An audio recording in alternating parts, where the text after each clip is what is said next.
All India मजलिस इत्तेहादुल मुस्लिमीन के उत्तर प्रदेश के प्रदेश अध्यक्ष जनाब शौकत अली साहब का एक ट्वीट आया।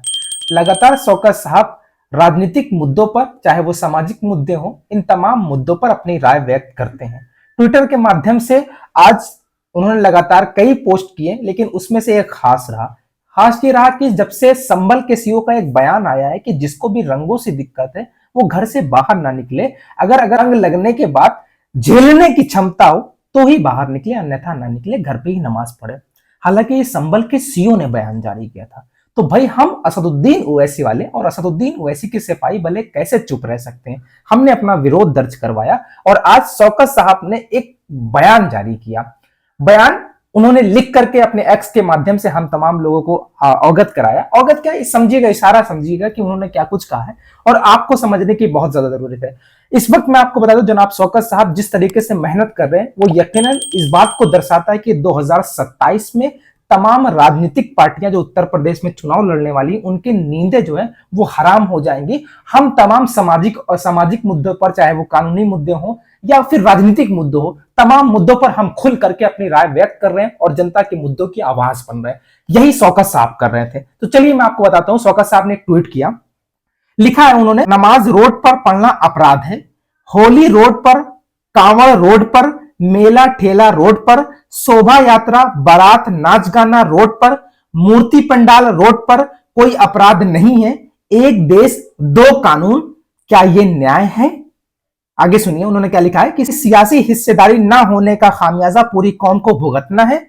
जिसका कोई दल नहीं उसका कोई बल नहीं। मतलब सीधे तौर पर सबसे पहले हुकूमत को घेरने का काम किया, क्योंकि यही हुकूमत, ये लोग कहते हैं कि भाई नमाज पढ़ना है तो मस्जिदों के अंदर पढ़ो, घरों के अंदर पढ़ो। लेकिन जब किसी दूसरे समुदाय की बात आती है तो लोग होली भी सड़कों पर खेलेंगे, शोभा यात्रा भी निकालेंगे, पंडाल भी लगेगा, बारात भी होगी, नाच गाने भी होंगे, डीजे भी होंगे। तब उन पर किसी तरह की रोक नहीं लगाई जाती, तब किसी तरह की मुकदमे की बात नहीं की जाती, तब ये बात नहीं की जाती कि भाई रोड पे कोई धार्मिक कार्यक्रम नहीं होंगे। धार्मिक कार्यक्रम प्रॉब्लम अगर किसी को है तो वो मुसलमान का कोई प्रोग्राम है। हालांकि मुसलमान कभी कोई रोड में कुछ करता नहीं है, वो आपने देखा होगा, लेकिन नमाज कभी कभी, ये आपने वीडियो देखा होगा, मस्जिद में जगह कम होने की वजह से मस्जिद के हिस्से, बाहरी हिस्से पर नमाज पढ़ता है। ये नहीं कि हर चौराहे पर जाकर के नमाज पढ़ने लगता है। खैर शौकत साहब ने पूरी जो है अपनी राय को व्यक्त किया।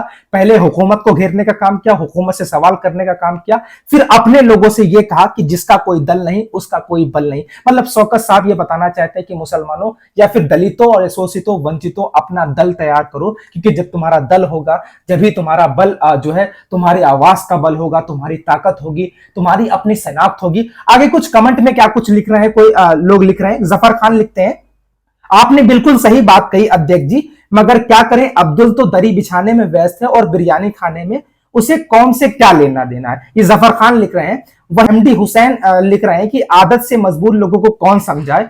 और वही मोहम्मद मुशर्रफ लिख रहे हैं कि ये 75 साल का रिजल्ट है, सियासत में गुलामी, हर जगह परेशानी, हिजाब पर रोक, नाराज पर भी रोक। पता नहीं इन्होंने क्या लिखा है, कमेंट में समझाइएगा मुझे। फिर आगे कई लोगों ने, हबीब पठान ने बेशक लिखा हुआ है।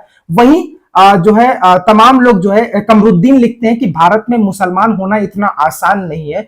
लखनऊ में एक मुस्लिम रोजगार रिक्शा वाले को पुलिस ने इतनी जोर से मारा कि सड़क पर बेहोश हो गया, पता नहीं जिंदा है या नहीं है। वो वीडियो भी उन्होंने शेयर की। हालांकि क्या आप कुछ क्या पूरे मामले को सोचते हैं, समझते हैं, अपनी राय कमेंट में जरूर दीजिएगा। लेकिन इस वक्त बता दें, ऑल इंडिया मजलिस इत्तेहादुल मुस्लिमीन के सच्चे सिपाही जनाब शौकत साहब जो है वो हुकूमत से भी सवाल कर रहे हैं और अपनी कौम को जगाने का काम कर रहे हैं। अगर यही इसी तरीके से मेहनत इंशाल्लाह चलती रही तो हम आने वाले वक्त में 2027 में अपनी शनाख्त, अपने शनाख्त तो है, अपनी पहचान सियासी तौर पर बना कर रहेंगे और उन तमाम राजनीतिक पार्टियों के मुंह पर तमाचा होगा जब यही जनता जो है असदुद्दीन ओवैसी को अपना कीमती वोट देकर के अपना नेता चुनेगी और उन्हें बताएगी कि तुमने आज तक हमको जो है वोट बैंक समझा था और शौकत साहब की क़यादत में भी चुनाव लड़ा जाएगा जिस तरीके से मेहनत की जा रही। खैर शौकत साहब अपनी हर राय व्यक्त करते हैं, मैं इंशाल्लाह आपको सब कुछ बताऊंगा। खैर मेरे यूट्यूब चैनल को सब्सक्राइब कीजिए और वीडियो शेयर कीजिएगा। फिर मैं बता दूं, आप क्या कुछ इस पूरे मामले में सोचते हैं, मैं कमेंट में जरूर बताइएगा। इंशाल्लाह हम दूसरी वीडियो में आपके साथ नजर आएंगे।